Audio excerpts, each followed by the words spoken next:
All right, let's dive right in. Today, we're going to unpack a really interesting paper that looks at the hidden links between our thyroid, our adrenal glands, and even our immune system. It offers a holistic perspective that tries to solve a medical mystery a lot of people are facing. You know that feeling, right? You're just off. You're tired all the time, maybe gaining weight, and you just know something isn't right. But you go to the doctor, and all the standard tests come back looking perfectly normal.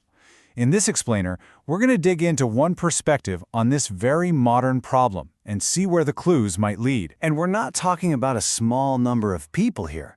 The paper we're looking at estimates that in Germany, a full 10% of the population has a diagnosed thyroid disorder, and it suggests the real number, the unrecorded cases, is actually way higher.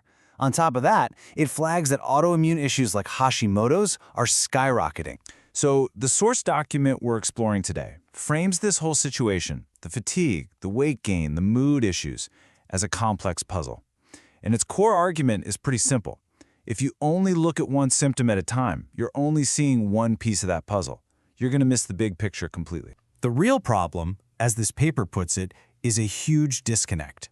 You have these very real symptoms, but they get missed or explained away by standard tests. This can trap patients in what it calls a vicious circle, where they feel sick but can't get a clear answer. So how do we start solving this thing?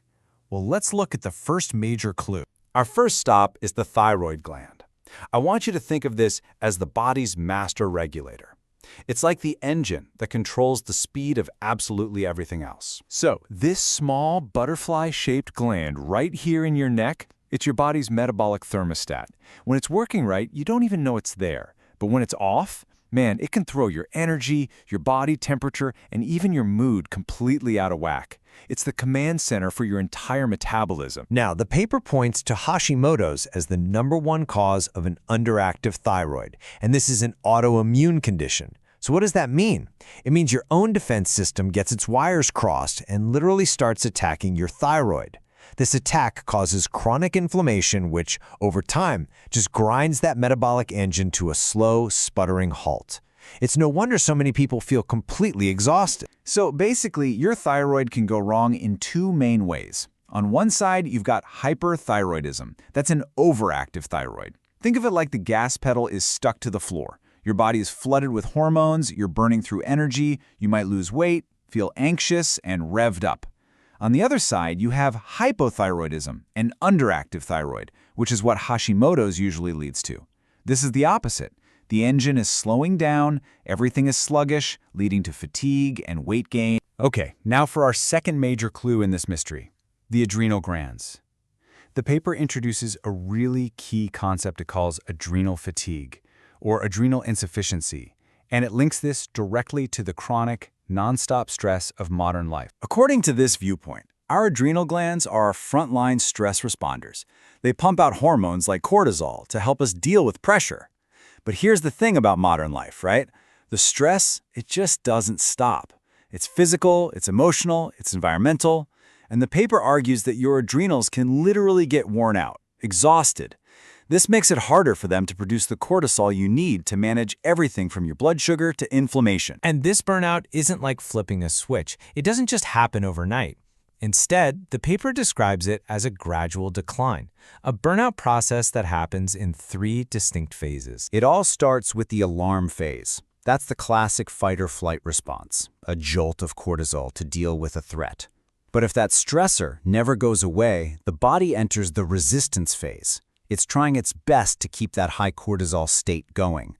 But according to this model, that's just not sustainable. Eventually, you hit exhaustion. The tank is empty, the adrenals are too depleted to keep up, and cortisol levels just crash. And this is where it all comes together. This is the absolute heart of the paper's argument. This is where our two clues, the struggling thyroid and the exhausted adrenals, link up to create that vicious circle we talked about at the beginning. Okay, so we have these two issues, a tired thyroid and wiped out adrenals. The big question is, how on earth are they actually connected? What's the mechanism here? And here's the feedback loop, the vicious circle the source describes. It works both ways. When your adrenals are weak, your body can't handle the high-speed metabolism that a healthy thyroid demands. So, as a protective measure, Your body actually slows the thyroid down. But, on the flip side, an underactive thyroid puts more stress on the whole system, which in turn puts even more strain on those already weak adrenals. They're basically dragging each other down. So if everything is this deeply interconnected, it stands to reason that just treating one symptom isn't going to cut it, right? The logical next step, according to this framework, is a holistic approach, one that tries to find the real root cause of the whole mess. So what could even kick off this domino effect in the first place? Well, the author points to several potential triggers.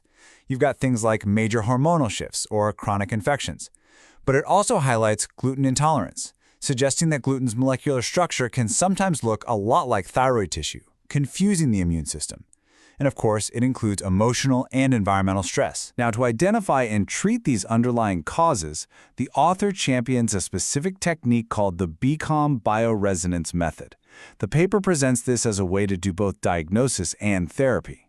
It claims to use the body's own biophysical information, its energy frequencies, to pinpoint and address the actual root of an illness. So, once a diagnosis is made using this bioresonance method, the paper then lays out a very specific four-part therapy plan. Let's take a quick look at what that involves. Okay, the proposed plan kicks off with what's called basic therapy.